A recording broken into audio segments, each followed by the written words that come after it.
अस्सलाम वालेकुम। यूट्यूब पे एक क्वेश्चन है कि अगर एक परिंदा बीमार हो, एक मुर्गा बीमार हो, तो क्या बाकी सबको एहतियातन मेडिसिन दे सकते हैं?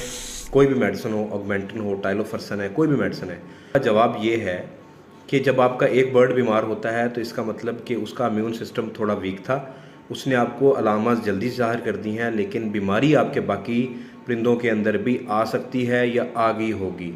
ठीक है, ये इम्यूनिटी के ऊपर डिपेंड करता है कि किस परिंदे ने आपको कितनी जल्दी अलामत शो करनी है। तो इसमें मेरा मशवरा ये होता है कि जब भी आपका कोई एक बर्ड बीमार हो तो फौरी तौर पे उसको अलहदा कर दें ताकि बाकी परिंदे इन्फेक्टेड ना हों।